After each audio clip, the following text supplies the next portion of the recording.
noches, escuchantes, y bienvenidos al Pasadizo. Un paseo poco transitado que pueda despertar en la mente una reflexión nueva, quizás una idea más, o puede que incluso un nuevo color. Un color que encienda una chispa que pueda brillar en la oscuridad.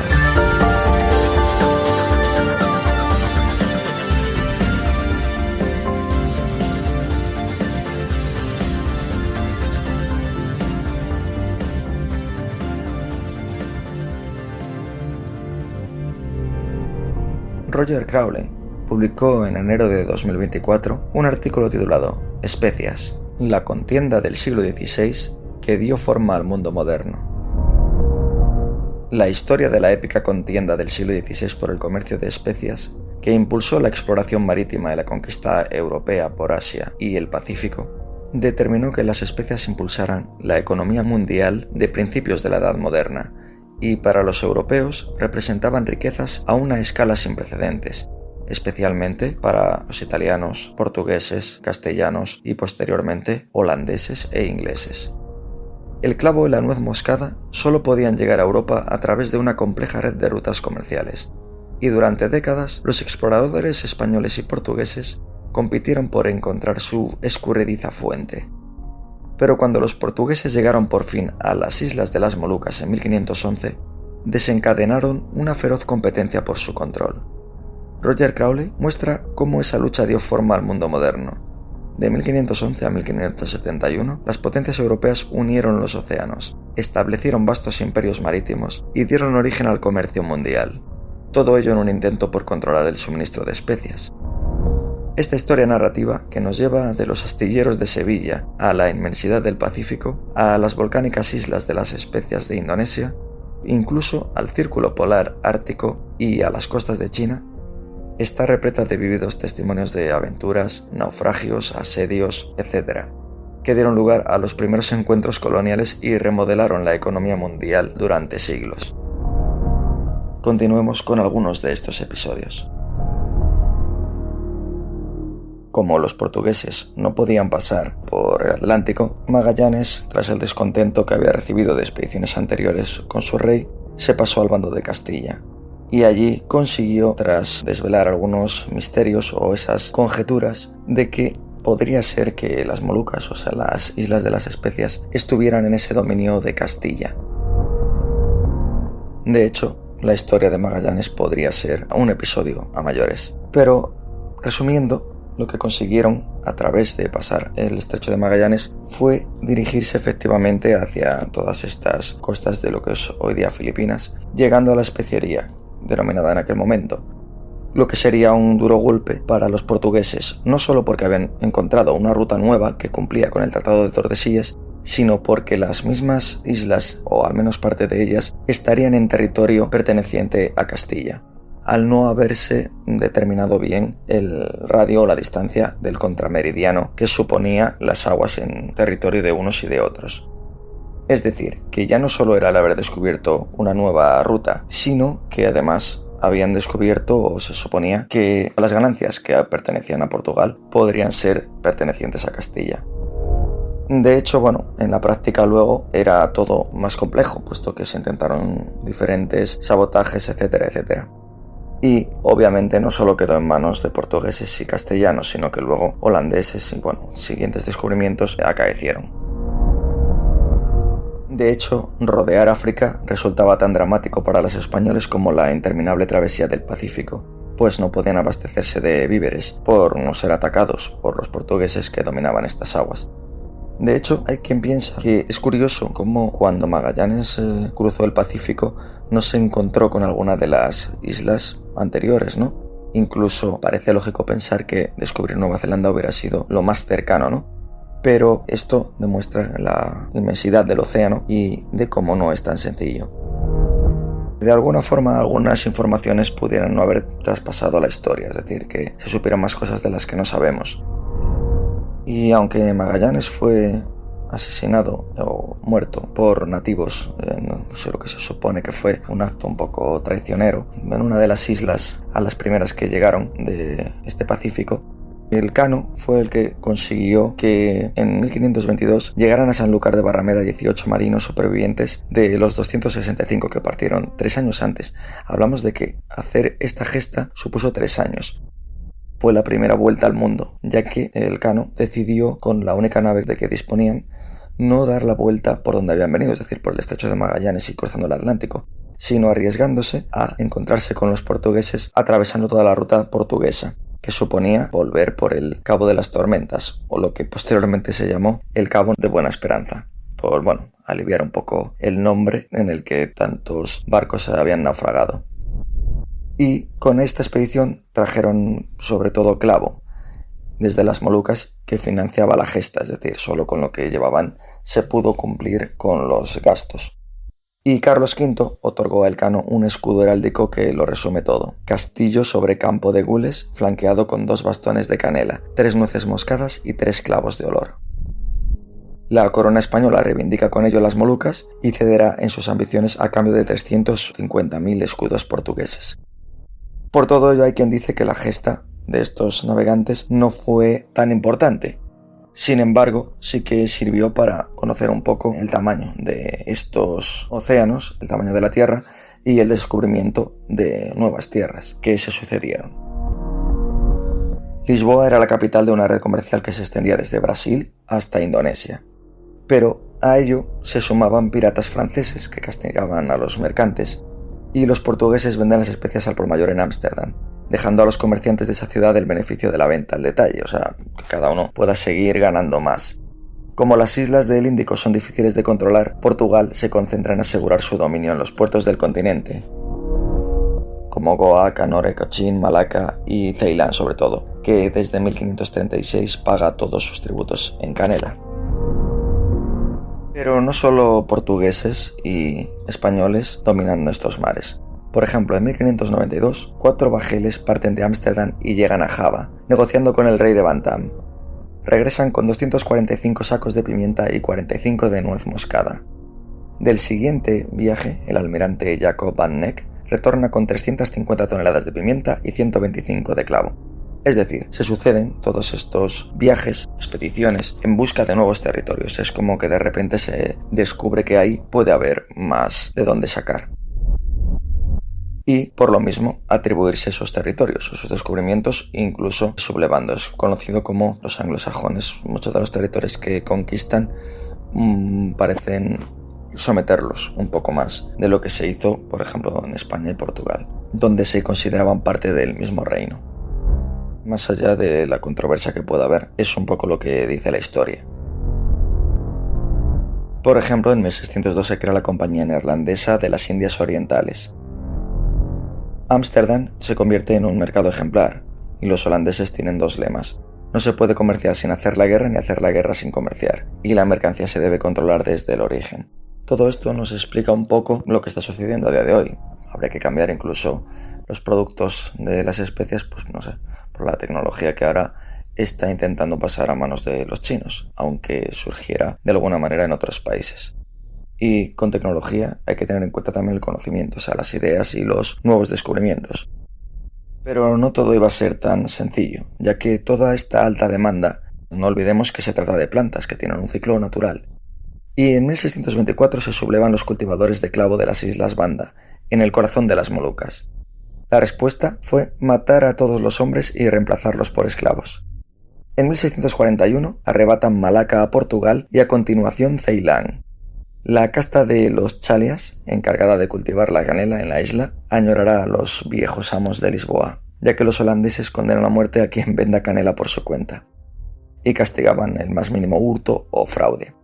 Para asegurar su dominio de las rutas comerciales, los holandeses ponen en circulación cartas náuticas falsas, se especializaban en la producción de unas pocas islas que controlaban con toda la fuerza que disponían, y fundando puertos estratégicos como Ciudad del Cabo.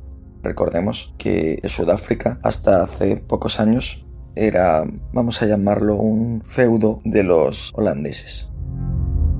Incluso se evita la venta de excedentes que pudieran hacer bajar los precios, lógicamente. En algunos casos se relata que fueron quemados.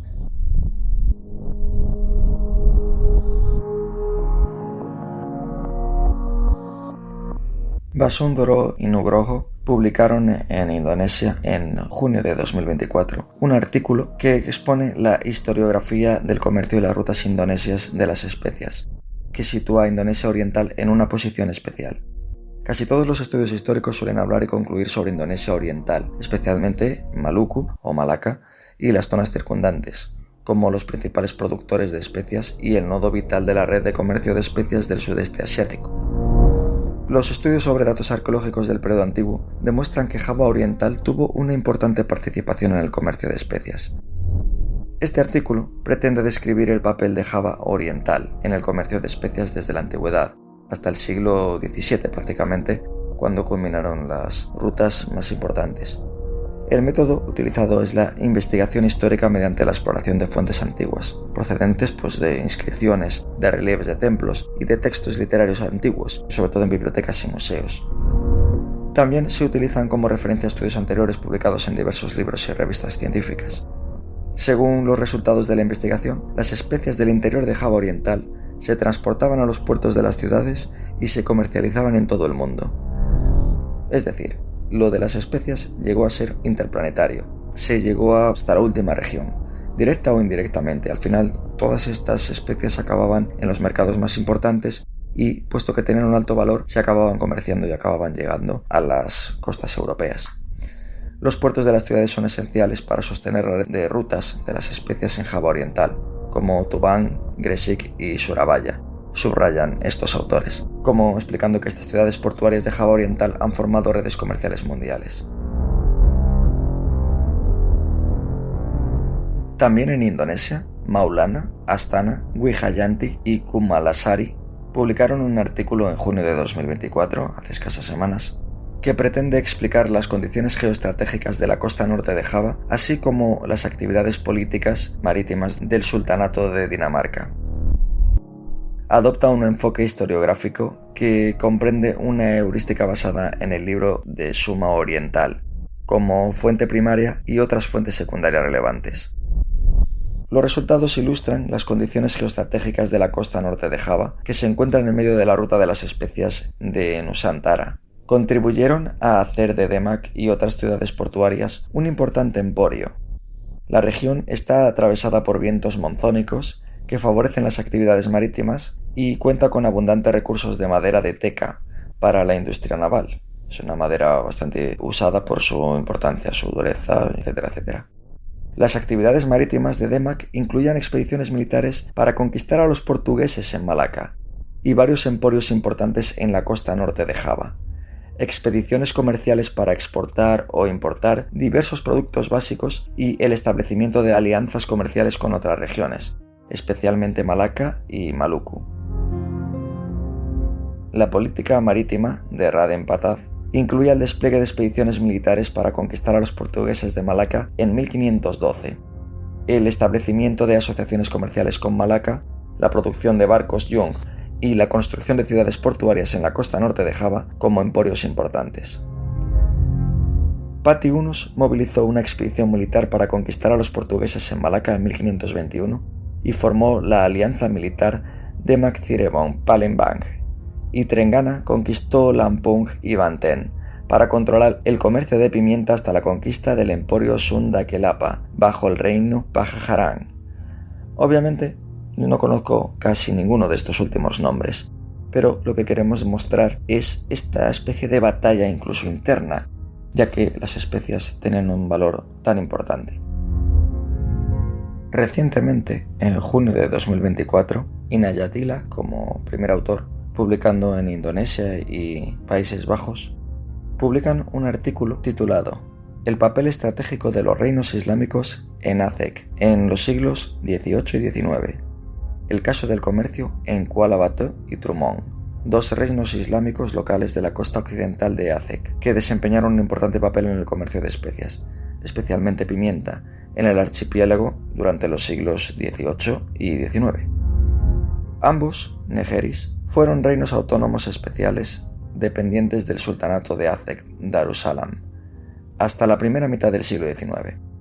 Un enfoque de análisis histórico del pasado de estos reinos revela varios hallazgos importantes. En primer lugar, los reinos de Kuala Batu y Trumong sugieren como parte del creciente poder de Aztec en la costa suroeste después de que dejara de gobernar en 1665. En segundo lugar, estos reinos eran originalmente fragmentaciones del reino de Shusog. Estuvieron sometidos al dominio del sultán de Aztec antes de presentar finalmente batalla junto con la creciente penetración de la política holandesa en la costa occidental de Aztec a mediados del siglo XIX.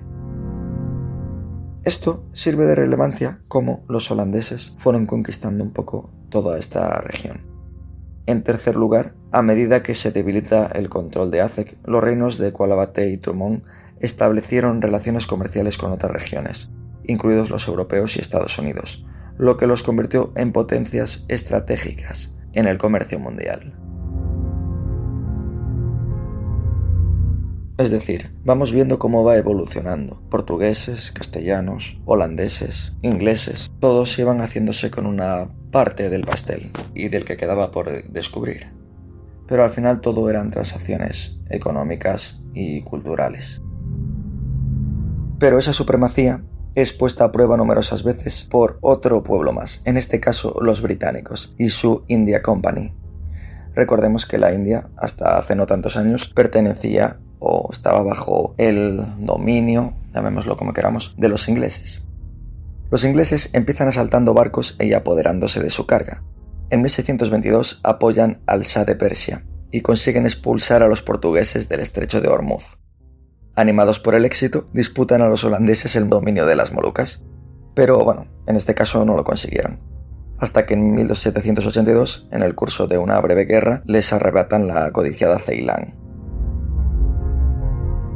Pero todo esto no duraría mucho. Mientras los holandeses y los británicos estaban ahí, batallando sobre el monopolio de las especias, Pierre Poivre, un agrónomo francés de nombre Pedro Pimienta, sufre un percance. A los 26 años, en su primer viaje como misionero a Asia, los ingleses cañonean el barco, y esta refriega le cuesta un brazo. Decepcionado, se alienta durante toda su vida a aclimatar las plantas productoras de especias fuera de sus tierras de origen. Durante 3 décadas, realizando viajes clandestinos, robando plantas, digamos, etcétera, etcétera, consigue que en 1775 obtener la primera flor de un árbol de clavo en la isla Borbón, que sería el actual Mauricio. Después de algunos años más, consigue ver fructificar la primera nuez moscada. Desde este vivero, al final, reparte esquejes que viajan a Madagascar o a las Antillas, y de alguna manera se corre la voz y pronto todas las naciones europeas, o al menos algunas de ellas, con colonias tropicales, se aplican en volverse productoras de especias. Los resultados, aunque fueron muy variables, con diferencia en la oscilación de cantidad y calidad, consiguieron que la pimienta de Kerala siga siendo la mejor, pero en Singapur y Sumatra se introduce con éxito. De esta forma, el Imperio Británico cosecha clavo y nuez moscada en Malasia. La canela que los holandeses obtienen en Indonesia no resiste la comparación con la de Ceilán, pero el clavo crece perfectamente en la isla de Zanzíbar. Es decir, de alguna forma se va quitando ese monopolio que existía. Por ejemplo, las islas del Caribe adquieren una relevancia proporcional a la de la calidad de las especias que producen. Solo en México vive la abeja que fecunda la orquídea de la vainilla de modo natural.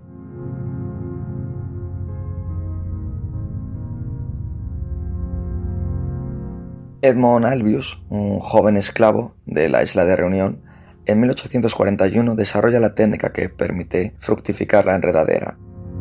En 1858, esta isla de Reunión produce 200 toneladas de vainas. Cuando Madagascar pasa a ser colonia francesa, su cosecha de vainilla se dispara.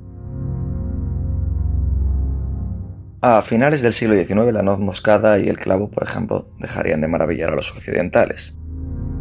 Con la mejora de la medicina, que ya era una cosa bastante común el que se pudiera encontrar este tipo de especias, etcétera, etcétera, pues las especias dejan de ser un elemento de apropiación para los europeos y se convierten en un elemento de separación.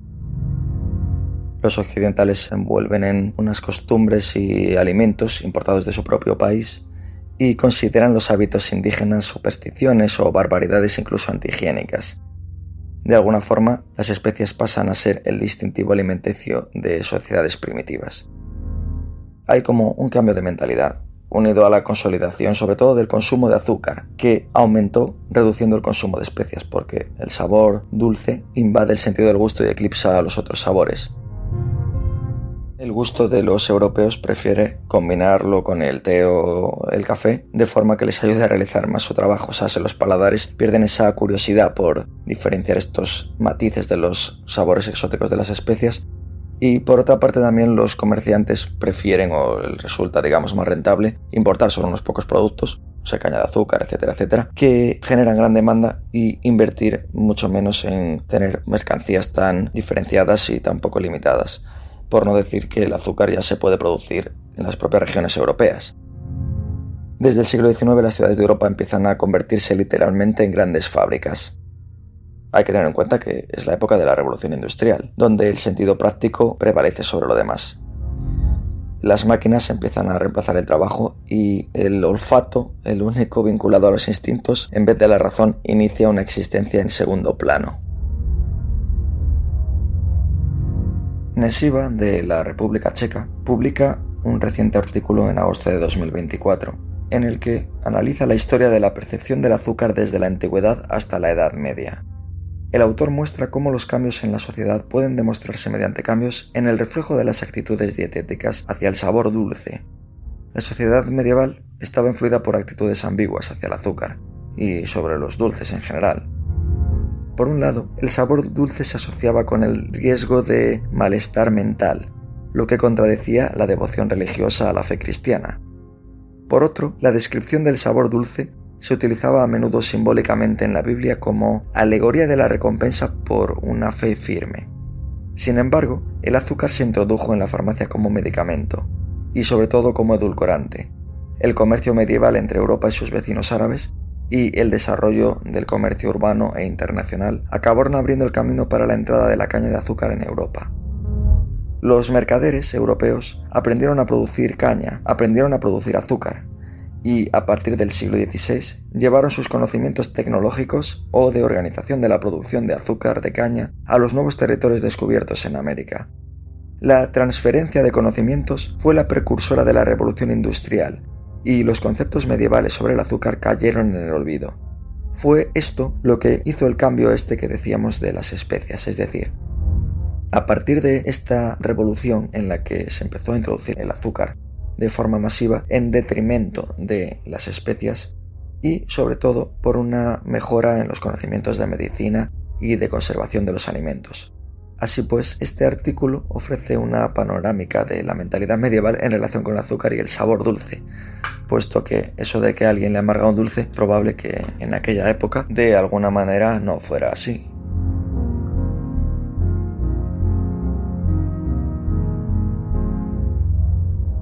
Lo cierto es que en lo culinario del mundo ha perdido diversidad en el gusto. Por ejemplo, en el siglo V a.C., Hipócrates menciona unas 400 plantas aromáticas y medicinales. En el siglo XIV, los mercaderes de Florencia comerciaban con cerca de 300. John Evelyn, autor inglés del siglo XVII, cita 73. Alejandro Dumas, 28, en su diccionario del siglo XIX. Bueno, y los libros actuales de cocina, o lo que pueda haber en nuestras casas, puede ser poco más de una docena. Lo que ocurre es que se ha refinado para actuar a un nivel inconsciente, y no solo en el tema culinario, dependiendo de qué restaurante se vaya. Yo creo que se siguen utilizando muchas plantas y especias. Por otra parte, lo que antes era un recurso, digamos, medicinal, ahora apenas se utiliza, porque los nuevos medicamentos, no se pueden comparar. Y sí que podrían estar presentes en muchos de los perfumes, actualmente.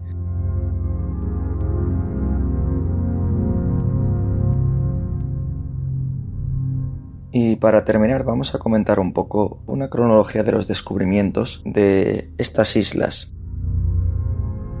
En 1500, por tomar una cifra redonda, Pedro Álvares Cabral descubre Brasil para Portugal.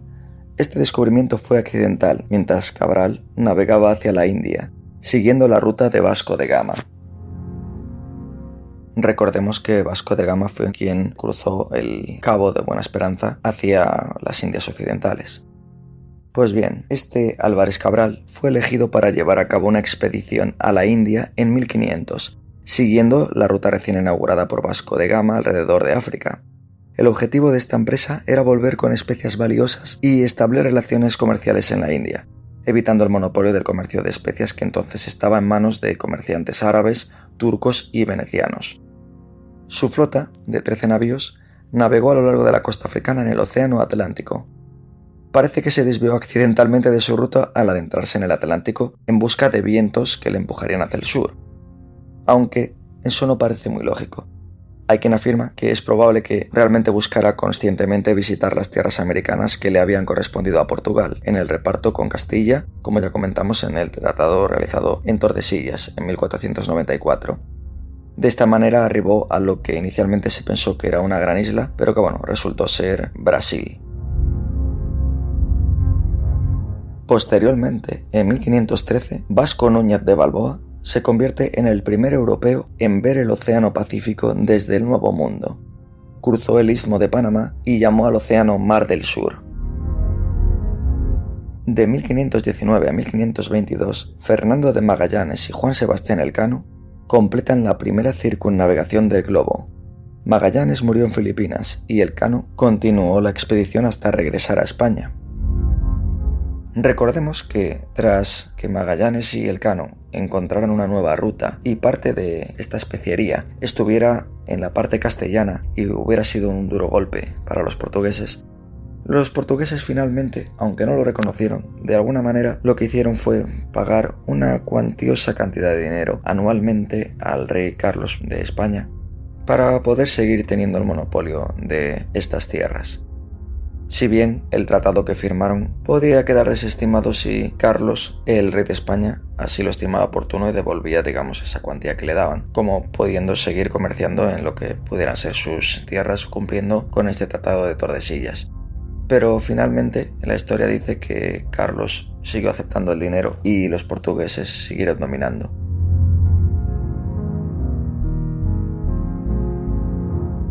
En 1521, Hernán Cortés conquista el Imperio Azteca en México. La caída de Tenochtitlán marcó el final del imperio y el inicio de la colonización española. Más adelante, unos cuantos años después, en el siglo XVII, en 1642, Abel Tasman descubre Tasmania y Nueva Zelanda. Tasman fue el primer europeo en avistar estas tierras, aunque no desembarcó en Nueva Zelanda debido a la hostilidad de los maoríes. Es decir, hubo que esperar más de 100 años desde que pudiéramos decir que Magallanes hubiera encontrado estas costas, por ser las más cercanas al estrecho de Magallanes, hasta que Abel Tasman las descubriera. Aunque en el siguiente siglo, en 1768, James Cook realizó su primer viaje al Pacífico, descubriendo la costa este de Australia y las islas de la Sociedad. Cook cartografió gran parte de la costa australiana y reclamó la tierra para Gran Bretaña. Posteriormente, James Cook, en 1772, realiza su segundo viaje, durante el cual cruza el Círculo Polar Antártico. Este viaje confirmó que no existía una gran masa de tierra en el sur, como se creía. Sin embargo, las últimas investigaciones con radares y cálculos sobre el movimiento del hielo dibujan los contornos del continente blanco y revelan un nuevo mapa con sorpresas nunca vistas hasta ahora.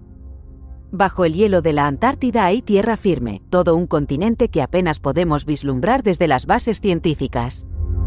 Y otra curiosidad, el macizo Vinson es la montaña más alta de la Antártida con una prominencia de 4.892 metros, se encuentra en la cordillera Sentinel. Fue descubierta y escalada en 1966 por Nicholas Clinch y su equipo. No fue hasta 2001 cuando una expedición fue la primera en escalarlo por la ruta oriental. Hasta hoy se estima que 1.300 escaladores han llegado a la cima del Vinson con un índice de éxito alto. Se dice que no ha habido ninguna muerte. En 1776, de nuevo James Cook realiza su tercer viaje, durante el cual descubre las islas Hawái. El británico fue asesinado en Hawái durante este viaje. Posteriormente, ya en el siglo XIX, en 1798, Matthew Flinders y George Bass exploran y cartografían el estrecho de Bass, entre Australia y Tasmania. Esta expedición confirmó que Tasmania era una isla separada del continente australiano. Estos descubrimientos parecieran no ser ya importantes, pero dan buena cuenta de cómo van siendo los descubrimientos del mundo. Pese a que, una vez que ya se estaba en Australia, se debería conocer todo esto. Es decir, las gentes del lugar conocerían estos datos, pero para los europeos eran, digamos, desconocidos. En 1819, Fabian Gottlieb von Bellingshausen y Mikhail Lazarev descubren la Antártida. Fueron los primeros en avistar el continente antártico. Aunque si hablamos de descubrimiento del entorno de la Antártida y sus aguas, debemos remontarnos a 1603, cuando el explorador español Gabriel de Castilla divisó unas islas, tal vez las Shetland del Sur. Y si ya llegamos al siglo XX, algunos descubrimientos de los más importantes serían: en 1947, Thor Heyerdahl y su equipo descubren restos arqueológicos en la isla de Pascua durante la expedición Kon-Tiki. Esta expedición demostró que era posible que los antiguos pueblos sudamericanos hubieran llegado a la Polinesia. Hay que decir que esta isla, la isla de Pascua, es una de las islas más alejadas. Ubicada en Chile, en el Océano Pacífico Sur, concretamente en el extremo oriental llamado Triángulo de la Polinesia. La isla de Pascua se encuentra a más de 2.000 kilómetros de cualquier espacio habitado, la isla Pitcairn. Y la ciudad más cercana a la isla de Pascua es Papeete, la capital de la Polinesia francesa, que se encuentra a unos 4.250 kilómetros al oeste. Fue y sigue siendo un lugar remoto, aislado y con una cultura ancestral. Y que tiene cierta controversia en los investigadores en función, de los aspectos culturales, las estatuas y demás que allí se encontraron, incluso de cómo llegarían los primeros pobladores a esta isla. En 1963, la isla Surtsey emerge en el Atlántico Norte debido a una erupción volcánica. Esta isla es un laboratorio natural para el estudio de la colonización biológica. Y si parecía que ya no había nada más del mundo nuevo, en el siglo XXI hay algunos descubrimientos, si es que podemos llamarlos así. Básicamente se refieren a erupciones volcánicas que desencadenan en nuevas islas. Por ejemplo, en 2006, la isla Home Reef emerge en Tonga. Esta isla ha aparecido y desaparecido varias veces debido a esta actividad volcánica. Otro ejemplo, en 2015 se descubre la isla Hunga Tonga, que emerge en Tonga debido a otra erupción volcánica. Esta isla ha proporcionado información valiosa sobre esta formación de islas volcánicas. En 2022, una nueva isla volcánica emerge en el Pacífico Sur debido a otra erupción. Esta isla es un ejemplo reciente de la actividad geológica en la región. Y otro descubrimiento, o podríamos llamar nueva nomenclatura, es que en 2017 se considera un nuevo continente al sumergido de Cealandia, reconocido oficialmente como un continente. Aunque el 94% de Cealandia está sumergido, incluye partes emergidas como Nueva Zelanda y Nueva Caledonia. Y nada más. Buena semana y nos escuchamos en el siguiente.